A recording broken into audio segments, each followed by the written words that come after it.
Melba, Sorry naman ako, Melba. si Melba nagre-raise ng hand. Hindi pa ako nakakaano ng mga suggestion ko. Suggestion. Ay, hindi pa siya nagbigay ng suggestion, floor. Oo nga. Do you have any, Melba, now? Tatlo. Yung Oh, isa, wow. Okay.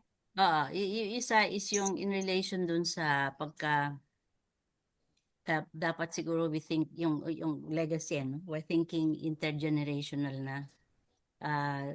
Special concern ko ito kasi nga what does it mean to raise another generation? Hindi lang sa IV, no? Kasi board ako ng IV ngayon. Aging na tayong lahat. Sa balikatan, aging na rin tayo lahat. Ganon. So, I'm thinking ng paano magiging intergenerational yung continuity ng mga ministry natin. Kaya ito, this is occupying me at the moment, yung what does it mean to raise a new generation ng mga Isaac people, halimbawa. Even if we have raised a generation na nilagay sa pastors, mga faith-based organizations, who are leaders in their own right, pero yung need to have another generation that can go into governance para naman hindi nabubuang ang ating mga kababayan, mga ganon.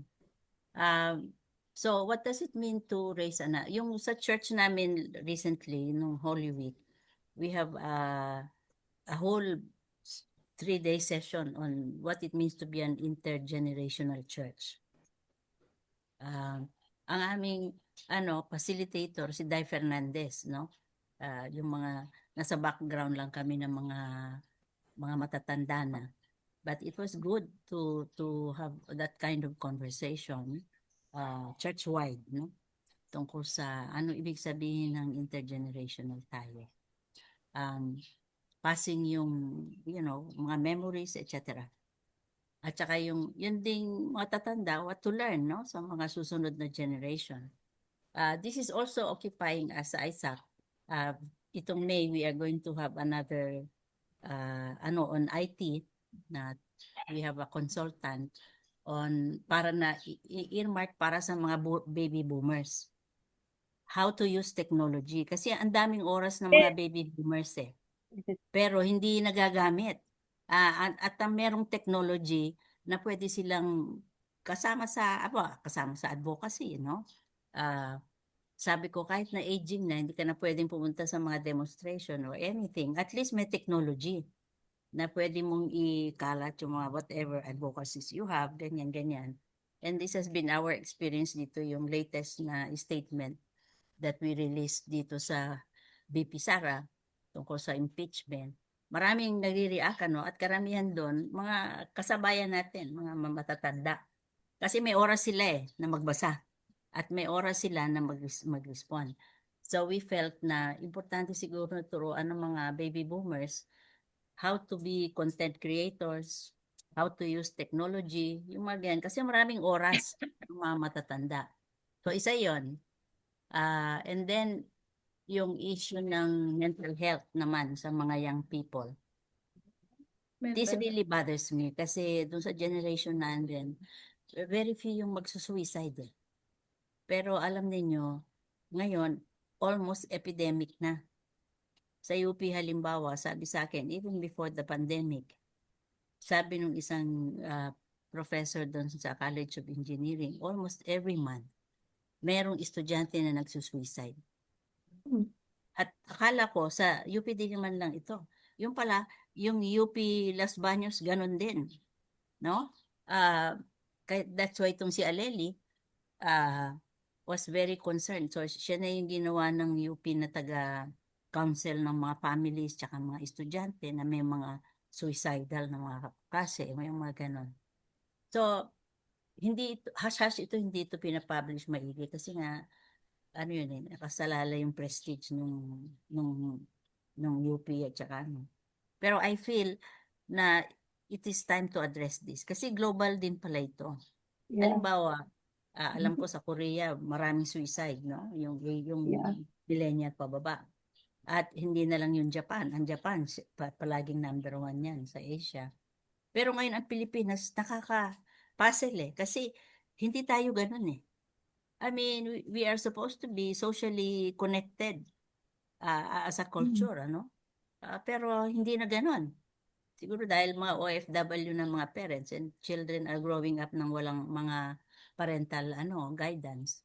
Pero ibig ko sabihin, baka kailangan pag-isipan natin, what does it mean to raise a resilient na generation? Yung mental health.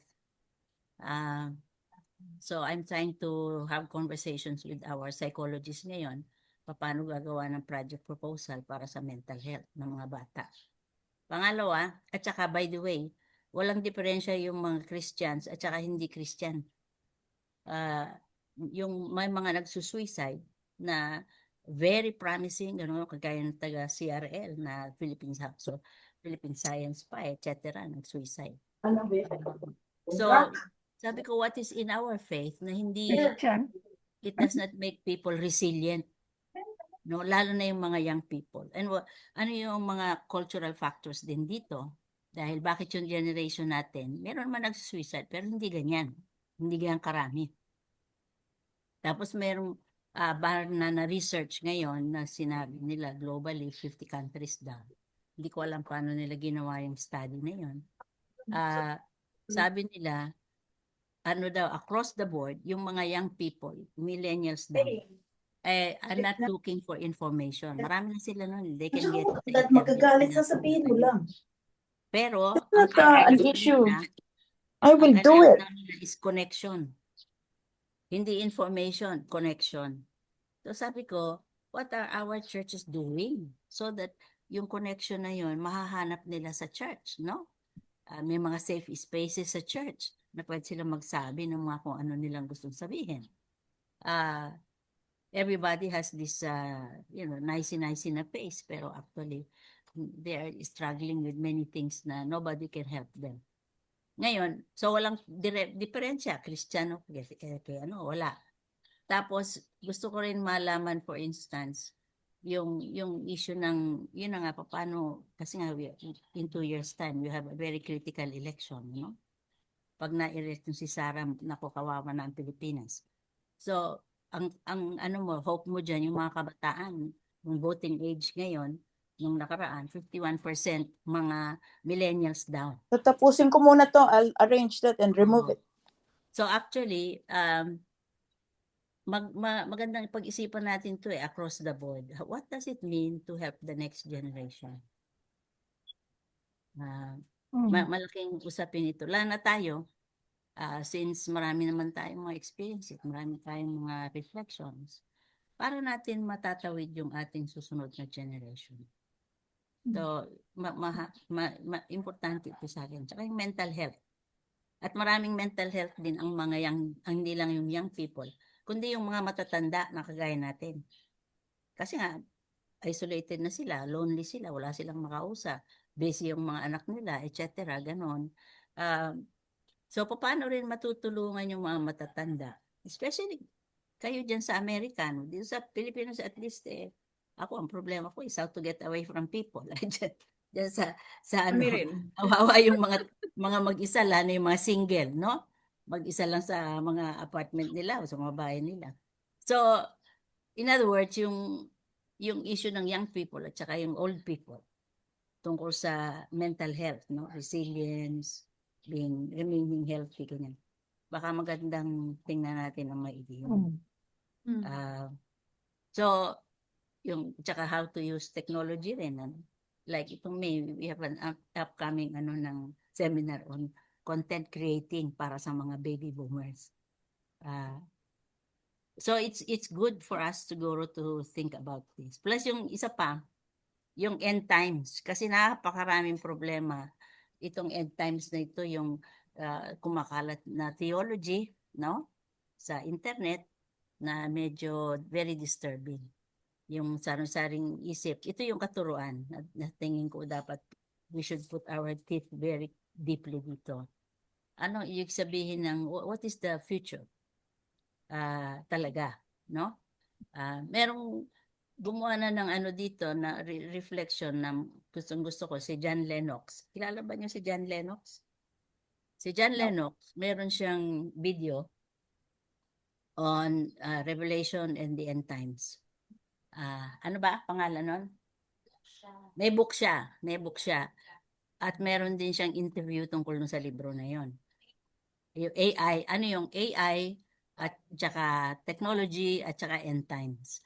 I think it will be good for us to hear that video. We can make that available. Si Fabi can put on yung video na yon for all of us to see muna. Even before meron tayong meeting na ganito. Makukuha ninyo yan sa internet, si John Lennox. AI and AI, God and the End of History. Ang maganda dyan, theologically literate siya, pero ano yan, mathematician from Cambridge and Oxford. So, it's good to hear mga perspectives na ganun, kaysa yung mga napupulot ng maraming Kristiyano dito sa end times. So that ang tingin kay Trump, siya na yung ating bagong Cyrus, etc. Anyway. So Melba, yeah. hindi book itong kay John Lennox. Dalawa. Meron siyang podcast. video where he was interviewed tungkol sa libro na yan. Pero meron din siyang libro. Dalawa. Pero yung video, we can send to you. I can ask you, Fabi, to send it to you beforehand. Yung video. Melba, in connection with John Lennox, merong documentary movie ngayon. The Origin of Everything. Na yan, nandun merong silang ganun. tatlo. Si Stephen Meyer, si John Lennox, at saka isa pang philosopher. So I think it would be good for us who are in the US to watch it. I'm planning to. I think theologically, kailangan maliwanag yung ating utak dyan Kasi marami nakasalalay Hindi lang yung Iran war at saka etc. Kundi yung ating expectation of what the future is like. So, importante yun for all of us even, and also thinking the next generation na they grow up with the right theology on these things. Kasi it will shape yung responses nila for the present. In the way it is ngayon dito sa Pilipinas, it's really yung dominance ng dispensational theology at saka all the rest of it, I think is neutralizing people politically. Kilala nyo ba si N.T. Wright? Yes. Nicholas Timothy Wright? Si N.T. Wright, oo. Theologian. Like- N.T. Wright is very good also. Sa New Yeah. Testament, is very good.